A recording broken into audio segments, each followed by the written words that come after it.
I call the member for Kavel. I'll come back to the member for Lee. Thank you, Mr Speaker. My question is to the Minister for Education. Can the Minister update the House on the state government's program to roll out internet to schools across the state, including in my electorate of Kavel? Member for Gardner is on 2 warnings.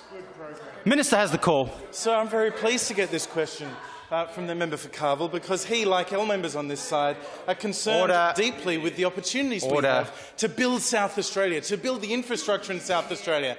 And in our school system, internet infrastructure is critically important, has been for many years, has been an important part of the delivery of school program and curriculum for many years. But it's been hard in South Australian schools for them to gain the full benefits, the opportunities of the technology and the opportunities for curriculum delivery in South Australia, because unfortunately for far too long our schools here in South Australia have had the slowest internet connections in mainland Australia.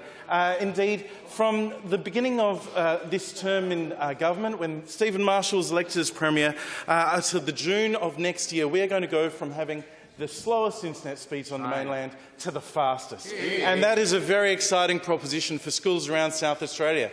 And I know the member for Kavel, whose parents were both school teachers, cares deeply about this, because it gets outcomes for our students as we're seeking to set them up for a future where there are opportunities in defence, there are opportunities in space, there are opportunities in cyber, and indeed in regional electorates, in ag tech, and a whole range of other opportunities that come through STEM education are going to be best delivered when the schools are set up appropriately with the right infrastructure to deliver that. Now, it's very exciting. This project, since we announced it in December last year, we are 51% complete, on the way to completing that for all South Australian schools by June next year, except for those 4 that have their own specific solutions. In the member's seat of Kavel, there's some very exciting news at some of his local schools. Mount Barker High School, just last week, had the connections laid for the internet infrastructure. The Harndorf Primary School, as recently as the 24th of October.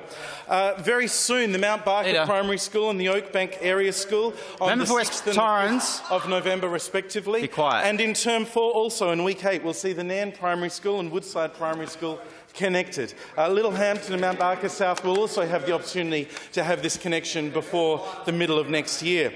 Across South Australia, schools are benefiting from this right now, and I know other members are excited. I know the Francis Primary School, which I visited with the member for MacKillop just last week, was very appreciative of the fact that on Thursday of this week they are being connected. Clarendon Primary, Anguston Primary, Elizabeth East Primary, Malala Primary, Wandana Primary, Puraka Primary, Wollonga High, Upper Sturt Primary and Elizabeth Park Primary School, all being connected this week, which I know the members for Elizabeth, Narunga, Torrens, Florey, Mawson, Hyson, MacKillop and Schubert are all very excited about, as they should be, because this is a great opportunity for our schools. We have 134,000 students who are now experiencing in their schools the opportunity to benefit from rapid, high-speed internet that can be turned on and off like a tap with that level of reliability, uncontested internet connection. So when one class wants to use internet in the delivery of the curriculum in that class, they can turn on all of their devices, all of them with internet connection at once, knowing that the class next door isn't going to experience a drop in the speeds of what they're using. We've also had 15,600 educators at the schools that have already been connected, and this will roll out to everybody. The benefits for those educators extend beyond just what can be delivered in the classroom, in the curriculum. In remote and regional areas, it can sometimes save days of travel to Port Augusta or to Adelaide to experience some professional development that can be delivered one-to-one through Skype online. And that is an enormous benefit for schools, for teachers, for students. This is something that will benefit all students in South Australia as part of the world-class education that we want them to have.